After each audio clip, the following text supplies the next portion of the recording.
കണ്ണ് ബാധിക്കുമെന്നും അതിൽ നിന്ന് രക്ഷ തേടാനുള്ള പ്രാർത്ഥനയുണ്ടെന്നും ഹദീസുകളിൽ നിന്ന് മനസ്സിലാക്കാം. എന്നിരിക്കെ അതെങ്ങനെയാണ് അന്ധവിശ്വാസമാകുന്നത്? കണ്ണേറ് ബാധിക്കുമെന്നും അതിൽ നിന്ന് രക്ഷ തേടാനുള്ള പ്രാർത്ഥനയുണ്ടെന്നും ഹദീസുകളിൽ കൃത്യമായി വന്നിട്ടുണ്ട്. എന്നിരിക്കെ അതെങ്ങനെയാണ് അന്ധവിശ്വാസമാകുന്നത്? ഒരൊറ്റ ചോദ്യം കൂടിയുണ്ട്, ഒരുമിച്ച് മറുപടി അറിയാം. ജിന്നുബാധ, സിഹറിൻ്റെ പ്രതിഫലനം, കണ്ണേറ് തുടങ്ങിയ വിഷയങ്ങളിൽ അഹ്ലുസുന്നയുടെ ഭൂരിപക്ഷമനുസരിച്ച് പ്രവർത്തിക്കുന്നവരെ അന്ധവിശ്വാസികൾ എന്ന് വിളിക്കുന്നത് ശരിയാണോ? അങ്ങനെയെങ്കിൽ പൂർവികരായ പല പണ്ഡിതന്മാരും പിഴച്ചു പോയവർ ആവില്ലേ? രണ്ട് ചോദ്യങ്ങളാണ്, രണ്ടും പരസ്പരം ബന്ധപ്പെട്ടത് കൂടിയാണ്.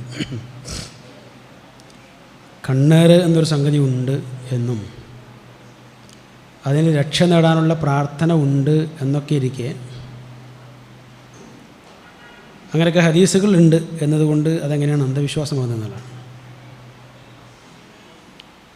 ഇത് രണ്ടും കൂടി ഒറ്റ ഹദീസിലൂടെ മനസ്സിലാക്കാവുന്നുള്ളൂ. പ്രവാചക തിരുമേനി സ്വല്ലല്ലാഹു അലൈഹി വസല്ലം പഠിപ്പിച്ചിരിക്കുന്ന ഒരു പ്രാർത്ഥനയിൽ അഊദു ബി കലിമാത്തില്ലാഹി താമ്മാന്ന് തുടങ്ങുന്ന ആ ഒരു പ്രാർത്ഥനയിൽ പല കാര്യങ്ങളിൽ പറഞ്ഞ കൂട്ടത്തിൽ മിൻ ഐനിൻ ലാമ എന്ന് കാണാൻ പറ്റും. ഈ ഐനുൻ ലാമ എന്നതാണ് ഇവിടുത്തെ വിഷയം. ഈ ഐനുൻ ലാമ എന്ന് പറഞ്ഞാൽ നേർക്കുനേരെ തന്നെ പറഞ്ഞാൽ ആക്ഷേപകരമായ കണ്ണെന്നാണ്. ആക്ഷേപകരമായ കണ്ണിന് കണ്ണേറ് എന്ന് പറയണോ കണ്ണുക്കടി എന്ന് പറയണോ എന്നാണ് തീരുമാനിക്കേണ്ടത്. ശരിക്ക് കണ്ണുക്കടിയാണ്.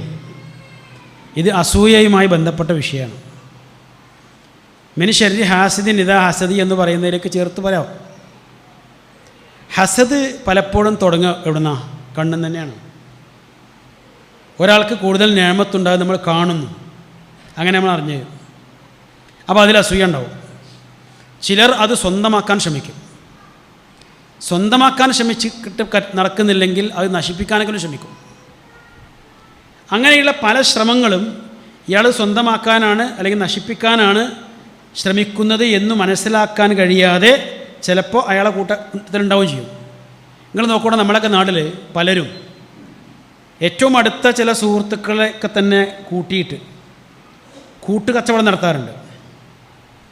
അങ്ങനെയുള്ള പല കേസുകളിലും വളരെ വിശ്വസ്തർ എന്ന് തോന്നാവുന്നവർ തന്നെ ഇയാളെ ശരിക്ക് പറ്റിച്ചിട്ട് കംപ്ലീറ്റ് മുക്കിപ്പോയ എത്രയോ അനുഭവങ്ങൾ ഒരുപക്ഷെ ഈ സദസ്സിലുള്ളവർക്കുണ്ടാവും.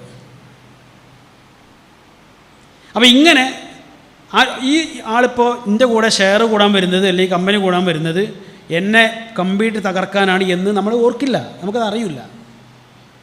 അപ്പോൾ അങ്ങനെയുള്ള പല രൂപത്തിലും പ്രയാസങ്ങളുണ്ടാക്കും. ആര്? അസൂയാലോ. അപ്പോൾ അതിനെന്താ മാർഗം? അള്ളാഹ്നോട് രക്ഷ തേടുക, അള്ളാഹ്നോട് രക്ഷ തേടുക.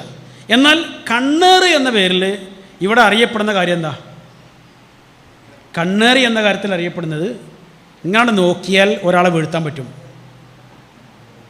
വേണമെങ്കിൽ ഒരു സമൂഹത്തെ മൊത്തം വീഴ്ത്താൻ പറ്റും, ഒരു മാവിലുള്ള മാങ്ങ കംപ്ലീറ്റ് വീഴ്ത്താൻ പറ്റും.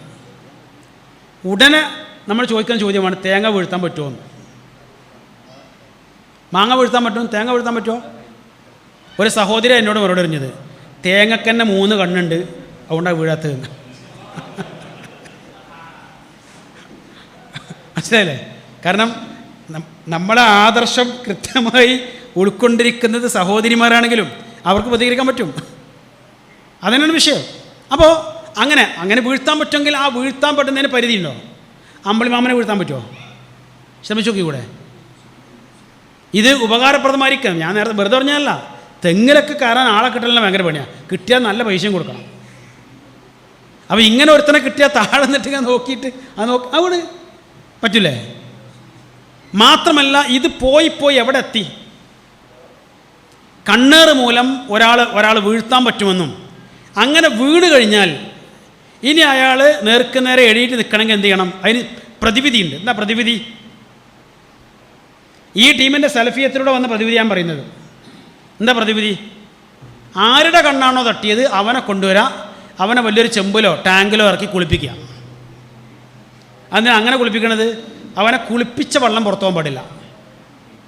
എന്നാൽ അവനിട്ട് കലക്കിയ വെള്ളം, ആ മലിനജലം കൊണ്ട് ആർക്കാണോ കണ്ണേറ് പറ്റിയത് അവനെ കുളിപ്പിക്കുക. വേണമെങ്കിൽ കുറച്ച് കുടിപ്പിക്കുകയും ചെയ്യാം. അതോടുകൂടി ആൾ ഇടിക്കും തന്നെ. ഈ പണ്ട് നമ്മൾ ചെറുപ്പത്തിലൊക്കെ ഈ നീർക്കോലിനൊക്കെ തച്ചുള്ളൂ.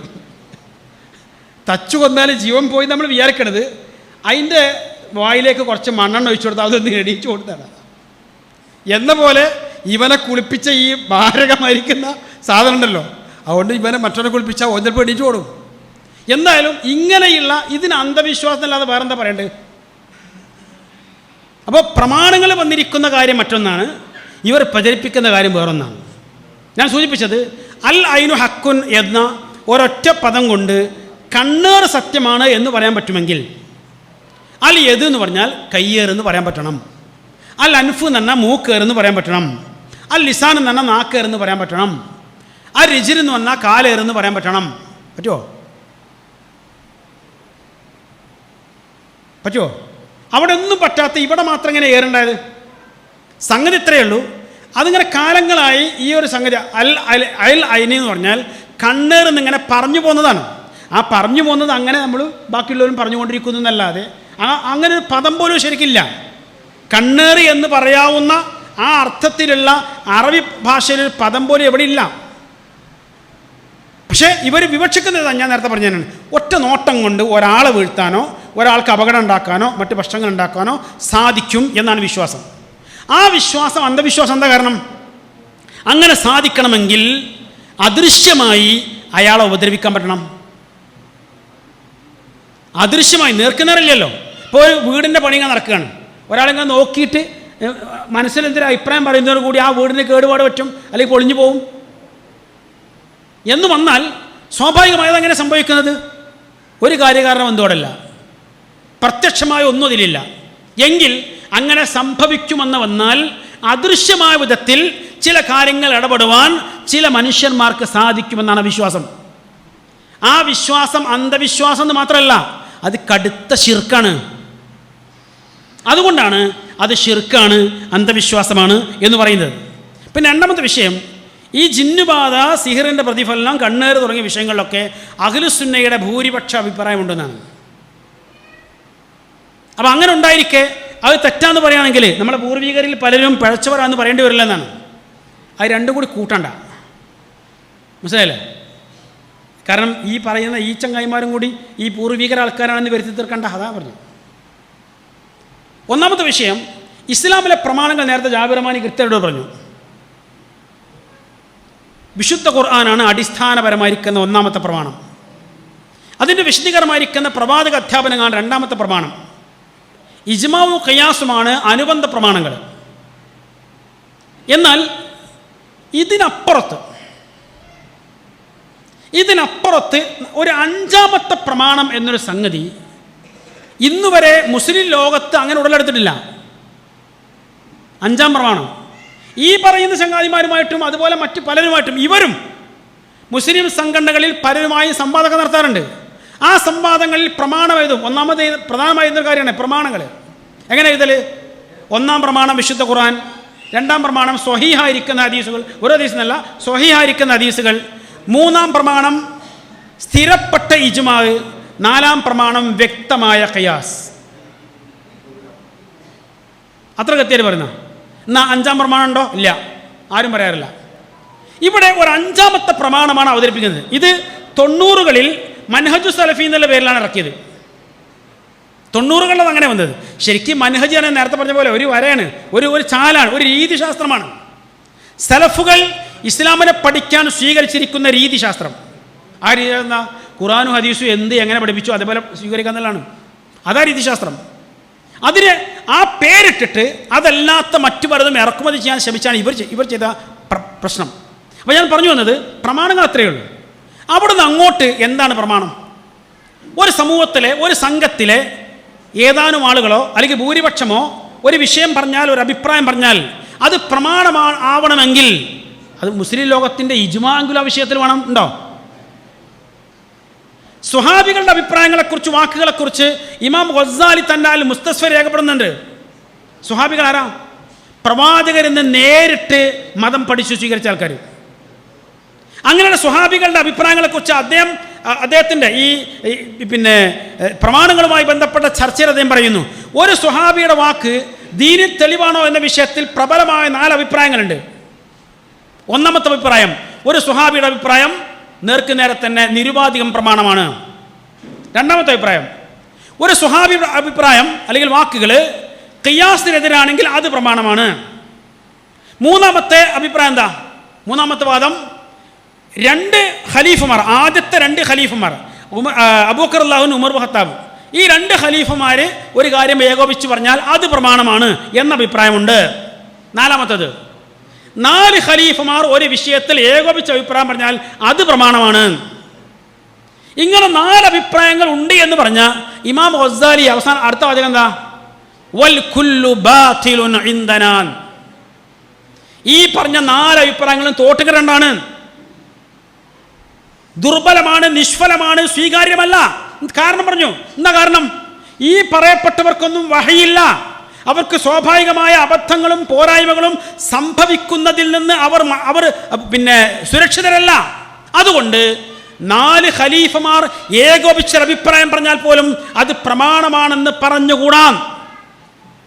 ആ പറയുന്ന കാര്യങ്ങൾ വിശുദ്ധ ഖുർആനും പ്രവാചകചര്യയുമായും പൊരുത്തപ്പെടുന്നുണ്ടോ എന്ന് പരിശോധിക്കണം എന്നാണ് പറഞ്ഞത്. അതതിൻ്റെ അർത്ഥം, അതതിൻ്റെ വിഷയം. എല്ലാം അങ്ങനെയാണ്. 4 മദ്ഹബിനെയും അന്ധമായി അനുകരിക്കാത്ത എന്തുകൊണ്ടാണ് നമ്മൾ? ഇവരും പറയുന്നുണ്ടല്ലോ മദ്ഹബിൻ്റെ കാര്യത്തിൽ. ഇമാം ഷാഫിയും ഇമാം അബൂ ഹനീഫയും ഇമാം അഹ്മദ് ബിൻ ഹംബലും ഇമാം മാലിക്കും മോശക്കാരായതുകൊണ്ടാ? മുൻഗാമികളല്ലാത്തതുകൊണ്ടാ? എന്റെ അന്ധമായി അനുകരിക്കാത്തത്? ആ 4 മദ്ഹബിന്റെ ഇമാമുമാരും ഒരേ ആശയത്തിൽ പറഞ്ഞു വെച്ചിരിക്കുന്ന കാര്യങ്ങളാണെന്ത്? ഇദാ റഅയ്തും കലാമി യുഖാലിഫുൽ ഹദീസ് ഫഅമലു ബിൽ ഹദീസ് വദ്രിബു ബികലാമി അൽ ഹൈദ്. ഞാൻ പറയുന്ന അഥവാ ഞങ്ങൾ പറയുന്ന അഭിപ്രായങ്ങൾ അത് നിങ്ങൾ പ്രവാചകചര്യയുമായി പൊരുത്തപ്പെടുമോ നോക്കണം. അതുമായിട്ട് താരതമ്യം ചെയ്യേണ്ടത്. എന്നിട്ട് പൊരുത്തപ്പെടുമെങ്കിലേ സ്വീകരിക്കാവൂ, പൊരുത്തപ്പെടില്ലെങ്കിൽ സ്വീകരിക്കരുത്. ചുമരിന്റെ അപ്പുറത്തേക്ക് അങ്ങനെ പറയും, മതിലിന്റെ അപ്പുറത്തേക്ക് വലിച്ചെറിഞ്ഞാളിയും. എന്താ അങ്ങനെ പറഞ്ഞ്? പിന്നെ എപ്പോഴെങ്കിലും തിരിഞ്ഞു നോക്കാൻ ഇവിടെ തോന്നരുത്. അതിന് നമ്മുടെ നിലപാട്, മദ്ഹബിന്റെ ഇമാമുമാർ നമ്മുടെ നിലപാടതാ. അതിൻ്റെ അർത്ഥം എന്താ? ചിലതെങ്കിലും ചില കാര്യങ്ങളെങ്കിലും മഹാന്മാരായിരിക്കുന്ന മദ്ഹബിന്റെ ഇമാമുമാരെ പറഞ്ഞതിലും മാനുഷികമായിരിക്കുന്ന പോരായ്മകളോ അബദ്ധങ്ങളോ ഉണ്ട്. ഇതറിയുന്നതുകൊണ്ട് നമ്മൾ എന്ത് ചെയ്യാത്തത്? ഒരൊറ്റ മദ്ഹബിനെയും അന്ധമായി അനുകരിക്കാത്തത്. എന്നിട്ട് അങ്ങനെ പറയുമ്പോൾ ആ മദ്ഹബിന്റെ ഇമാമുമാരൊക്കെ പഴച്ചവരാണോ? ഈ ചോദ്യം ആരുതാ? നമ്മളെ ഖുറാഫികളത്. അതേ സംഗതി നവ ഖുറാഫികൾ ചോദിക്കുന്നു, അത്രയേ ഉള്ളൂ. ആ നവ യാഥാസ്ഥികം തന്നെ ഇപ്പോൾ ഒരു ഓമനപ്പേരായി. അവിടെ ഞാൻ നവ ഖുറാഫികൾ എന്ന് പറഞ്ഞു, കുറച്ചുകൂടി മനസ്സിലായല്ലോ. അപ്പോൾ അന്ന് നേരത്തെ ഇസ്ലാഹി പ്രസ്ഥാനം കേരളക്കരയിൽ അതിൻ്റെ പ്രവർത്തനം ആരംഭിക്കുന്ന കാലഘട്ടത്തിൽ അന്നത്തെ യാഥാസ്ഥികർ ചോദിച്ചിരുന്ന ചോദ്യമാണെന്ത്? മുൻഗാമികളായിരിക്കുന്ന മഹാന്മാർ അവരൊക്കെ പഴച്ചുപോയോ, അവരൊക്കെ നരകത്തിലാണോ എന്ന ചോദ്യം. ആ ചോദ്യം ഇപ്പോൾ നവയാഥാസ്ഥികർ നവ ഖുറാഫികൾ ചോദിച്ചുകൊണ്ടിരിക്കുന്നു. ഇവരൊക്കെ പഴച്ചുപോയോ? അവിടെ മൂസാ നബി പറഞ്ഞ മറുപടിയുണ്ട്, ഇബ്രാഹിം നബി പറഞ്ഞ മറുപടിയുണ്ട്. എല്ലാത്തിനും പുറമെ അള്ളാഹു എല്ലാവരോടുമായി പറഞ്ഞിരിക്കുന്ന മറുപടിയുണ്ട്. ആ മറുപടി എന്താ? തിൽക ഉമ്മത്തുൻ ഖദ് ഖലത് ലഹാ മാ കസബത് വലക്കും മാ കസബതും വലാ തുസ്അലൂന അമ്മാ കാനൂ യഅമലൂൻ. അവർ കഴിഞ്ഞു പോയ സംഭവം. അവർ സമ്പാദിച്ച അവർക്കുണ്ട്, നിങ്ങൾ സമ്പാദിക്കുന്ന നിങ്ങൾക്കുണ്ടാവും.